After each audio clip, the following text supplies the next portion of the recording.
well, everyone's dying, but for definite, Brienne of Tarth is dead. No! And that pains me so much to say. Brienne of Tarth is bare and was my favourite character for about 4 years of this show, but she's had nothing to do for so very long, and you can say that's just bad writing, but because she wasn't even, I barely even glimpsed her in the very first episode of this season. I didn't even know she was there, just in the background with Pod. I did not know that until after the episode had aired, and the fact that she didn't appear in the trailer for episode 2, am I right about that? Yeah.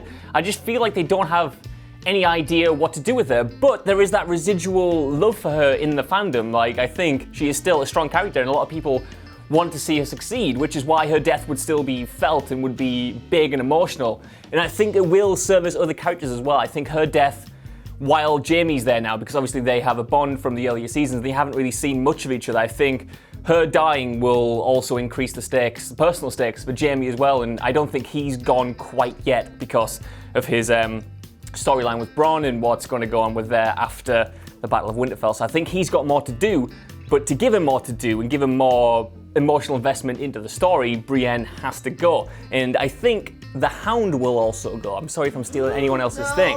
And I think, just pulling this out of my butt right now, that the Hound and Brienne will die fighting back to back as their inverse of their previous fight.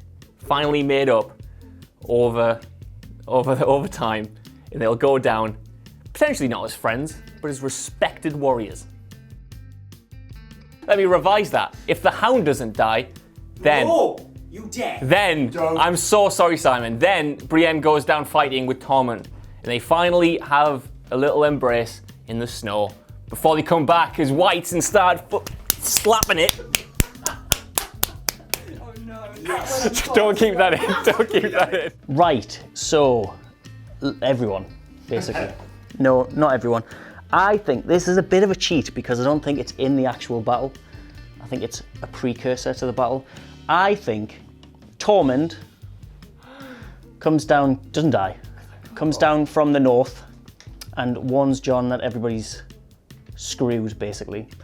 Says the army is much closer than they thought that it was, and Jon and Dany, in their infinite wisdom, send out the Unsullied and the Dothraki to deal with that, or to buy them some time or something like that. And then smash cut to the next day, after Grey Worm's done like a romantic goodbye to Missandei, which he's already done once and didn't die, so he can't do that again. He has to die this time, or be very, very injured. Smash cut the next day. There's some sort of clamour outside Winterfell. Jon goes out to the front door. You see this shot in the trailer where he comes out the front door and he looks like appalled, destroyed. And basically all of the Dothraki and the Unsullied are dead, and there's a few stragglers still alive. The reason why I think this is because there can't be an even battle at the end. There just can't be.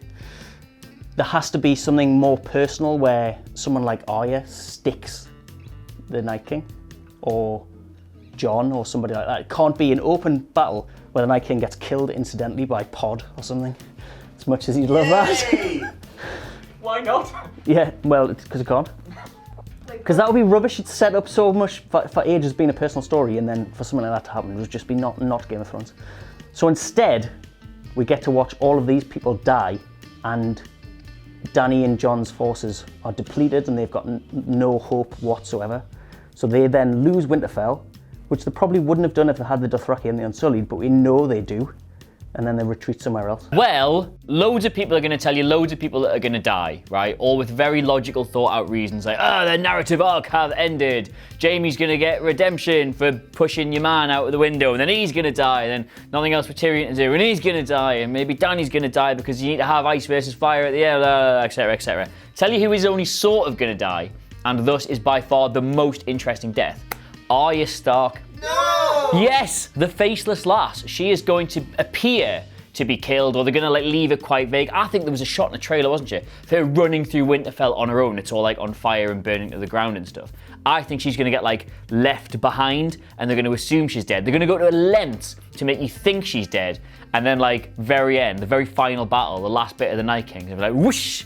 Surprise, bitches! It's Arya, and she uses that cool toy she's getting Gendry to make to poke him full of holes, the pointy end and stuff. So yeah, I think they're gonna I think we're all gonna think Arya's dead, and think maybe the big point of the Battle of Winterfell is wholly to make us think Arya's dead. Like, throw so many deaths together, you don't even consider the theories behind them and whether who might have lived. Like, make it fairly definitive, but she hasn't actually died, because I'm convinced she's the one who kills the Night King.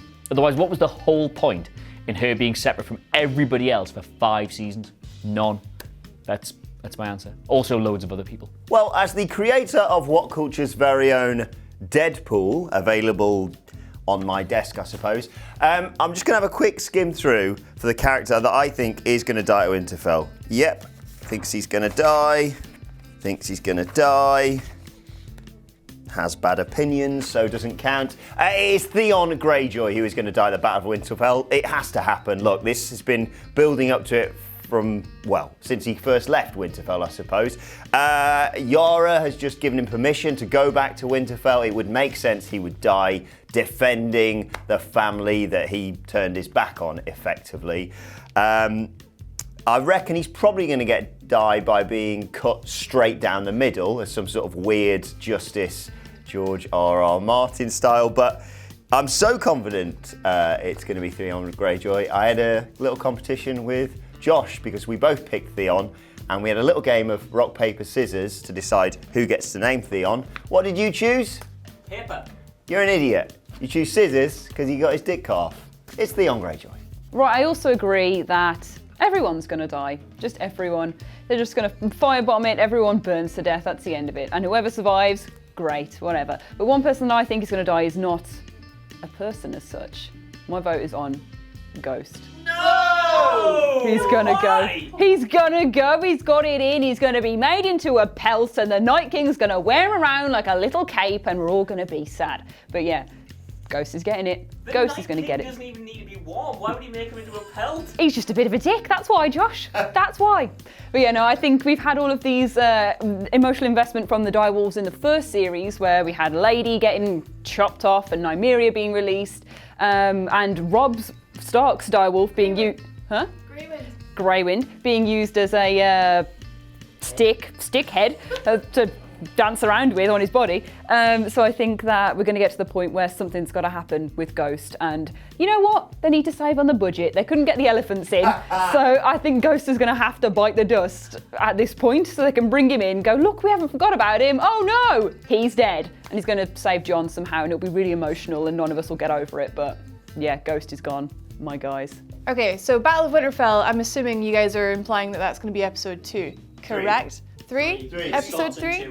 Yes. Okay, so yeah, it's pretty early on in the series, and hopefully, you know, the last series has a few major devastating points throughout it. Game of Thrones has been getting a little bit Disney lately, a little bit cheesy, still kind of shocks you here and there, but overall, I'm finding it a bit disappointingly predictable and a bit too rosy. So I'm gonna say, who's gonna die at the Battle of Winterfell? Absolutely no one. What? Absolutely no one. Everyone's gonna be fine. They might not win the battle, well, people are gonna die, let's be honest, but no one important's gonna die. They're just gonna run away, and it's gonna be so disappointing. It's gonna be surprising. This is sacrilege. I mean, that is probably the one thing they could do that would surprise me at this point. And I want to be surprised. I want to be shocked and appalled and sad. And I mean, don't get me wrong, if Ghost dies, I'll be pretty sad, Ash. But yeah, I'd like to say nobody dies. Who do I think will die? I mean, obviously, yeah, I agree. Theon, probably. And, you know, but I think it will be surprising. So we'll go with that. Episode 1 of season 8 was, let's be honest, a little bit Disney. It was a bit cheesy, all the dragon riding. A child did die. It is a happy story, to be honest. Sounds like Game of Thrones. Yeah. Sex puns, sex puns. You're my sex puns. Stop it. Baby, you can Let's have a beer on that. grab my buns. Slapping it.